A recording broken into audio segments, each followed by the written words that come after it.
हम विश्व में समृद्ध थे तब भी हमने कभी दुनिया को युद्ध में नहीं झोंका है। हम बुद्ध का देश है, युद्ध हमारी राह नहीं है। और इसलिए विश्व चिंतित न हो भारत के आगे बढ़ने से। मैं विश्व समुदाय को विश्वास दिलाता हूं कि आप भारत के संस्कारों को समझिए, भारत के हजारों साल के इतिहास को समझिए। आप हमें संकट मत मानिए, आप उन तरकीबों से न जुड़िए जिसके कारण पूरी मानव जात का कल्याण करने का सामर्थ्य जिस भूमि में है उस भूमि को ज्यादा मेहनत करनी पड़े। लेकिन फिर भी मैं देशवासियों को कहना चाहता हूं, चुनौतियां कितनी ही क्यों न हो, चुनौती को चुनौती देना ये हिंदुस्तान की फितरत में है। न हम डिगेंगे, न हम थकेंगे, न हम रुकेंगे, न हम झुकेंगे। हम संकल्पों की पूर्ति के लिए 140 करोड़ देशवासियों का भाग्य बदलने के लिए, भाग्य सुनिश्चित करने के लिए, राष्ट्र के सपनों को साकार करने के लिए हम कोई कोर कसर नहीं छोड़ेंगे। हर बदनीयत वालों को हम हमारी नेक नीयत से जीतेंगे, ये मैं विश्वास देता हूं। मेरे प्यारे देशवासियों, समाज की मनोरचना में भी बदलाव कभी कभी बहुत बड़ी चुनौती का कारण बन जाता है। हमारा हर देशवासी भ्रष्टाचार की दिमक से परेशान रहा है। हर स्तर के भ्रष्टाचार ने सामान्य मानवीय का व्यवस्थाओं के प्रति विश्वास तोड़ दिया। उसको अपनी योग्यता, क्षमता का प्रति अन्याय की जो गुस्सा होता है वो राष्ट्र की प्रगति में नुकसान करता है। और इसलिए हमने व्यापक रूप से भ्रष्टाचार के खिलाफ एक जंग छेड़ा है। मैं जानता हूं इसकी कीमत मुझे चुकानी पड़ती है, मेरी प्रतिष्ठा को चुकानी पड़ती है, लेकिन राष्ट्र से बड़ी मेरी प्रतिष्ठा नहीं हो सकती है, राष्ट्र के सपनों से बड़ा मेरा सपना नहीं हो सकता। और इसलिए ईमानदारी के साथ भ्रष्टाचार के खिलाफ मेरी लड़ाई जारी रहेगी, तीव्र गति से जारी रहेगी और भ्रष्टाचारियों पर कार्रवाई जरूर होगी। मैं भ्रष्टाचारियों के लिए भय का वातावरण पैदा करना चाहता हूं ताकि देश के सामान्य नागरिक को लूटने की जो परंपरा बनी है उस परंपरा को मुझे रोकना है। लेकिन सबसे बड़ी नई चुनौती आई, भ्रष्टाचारियों से निपटना तो है ही, लेकिन समाज जीवन में उच्च स्तर पर एक जो परिवर्तन आया है वो सबसे बड़ी चुनौती भी है और एक समाज के लिए सबसे बड़ी चिंता भी है। क्या कोई कल्पना कर सकता है कि मेरे ही देश में इतना महान संविधान हमारे पास होने के बावजूद कुछ ऐसे लोग निकल रहे हैं जो भ्रष्टाचार का महिमा मंडन कर रहे हैं, खुलेआम भ्रष्टाचार का जय जयकार कर रहे हैं।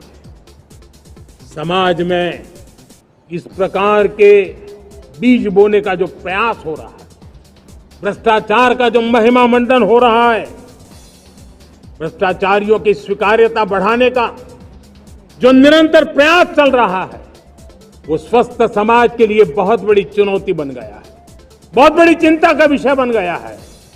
भ्रष्टाचारियों के प्रति समाज में दूरी बनाए रखने से ही किसी भी भ्रष्टाचारी को उस रास्ते पर जाने से डर लगेगा।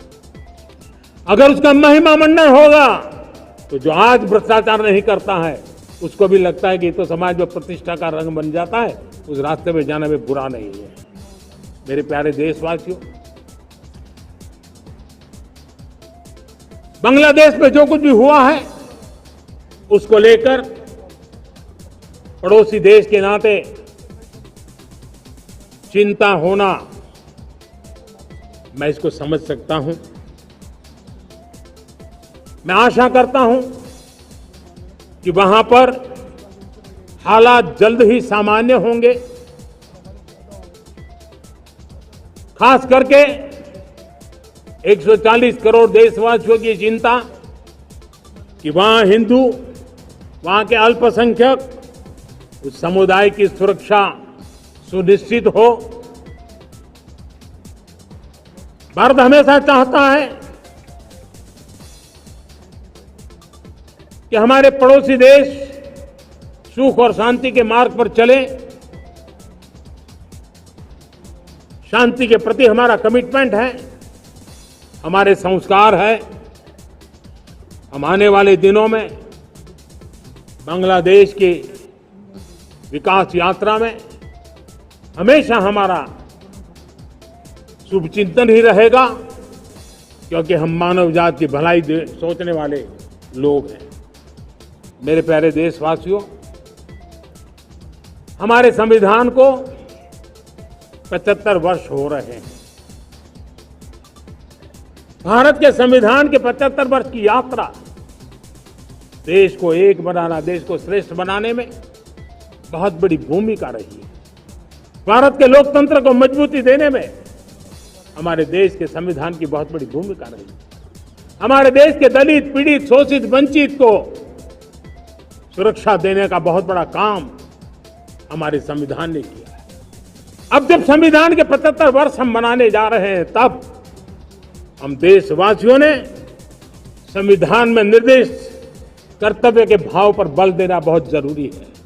और जब मैं कर्तव्य की बात करता हूं, तब मैं सिर्फ नागरिकों पर बोझ बनाना नहीं चाहता। कर्तव्य केंद्र सरकार के भी है, कर्तव्य केंद्र सरकार के हर मुलाजिम के भी है, कर्तव्य राज्य सरकारों के भी है, राज्य सरकार के हर मुलाजिम के हैं, कर्तव्य हर स्थानीय स्वराज संस्था के हैं, चाहे पंचायत हो, नगर पालिका हो, महानगर पालिका हो, तहसील हो, जिला हो, हर किसी के कर्तव्य है। लेकिन साथ साथ 140 करोड़ देशवासियों की कर्तव्य है। अगर हम सब मिल करके अपने कर्तव्यों का निर्वाह करेंगे, तो हम अपने आप औरों के अधिकारों की रक्षा करने के लिए निमित्त बनेंगे। और जब कर्तव्य का पालन होता है, तब अधिकारों की रक्षा निहित होती है। उसके लिए कोई अलग से प्रयास करने की जरूरत नहीं पड़ जाती है। मैं चाहता हूं कि हमारे इस भाव को लेकर हम चलेंगे, हमारा लोकतंत्र भी मजबूत होगा, हमारा सामर्थ्य और बढ़ेगा और हम एक नई शक्ति के साथ आगे बढ़ेंगे। मेरे प्यारे देशवासियों, हमारे देश में सुप्रीम कोर्ट ने बार बार यूनिफॉर्म सिविल कोड को लेकर जो चर्चा की है, अनेक बार आदेश दिए हैं, क्योंकि देश का एक बहुत बड़ा वर्ग मानता है और उसमें सच्चाई भी है कि जिस सिविल कोड को हम लेकर के जी रहे हैं, वो सिविल कोड सचमुच में तो एक प्रकार का कम्युनल सिविल कोड है, भेदभाव करने वाला सिविल कोड है। ऐसे सिविल कोड से जब संविधान के 75 वर्ष मना रहे हैं और संविधान की भावना भी जो हमें कहती है करने के लिए, देश की सुप्रीम कोर्ट भी हमें कहती है करने के लिए, और तब जो संविधान निर्माताओं का सपना था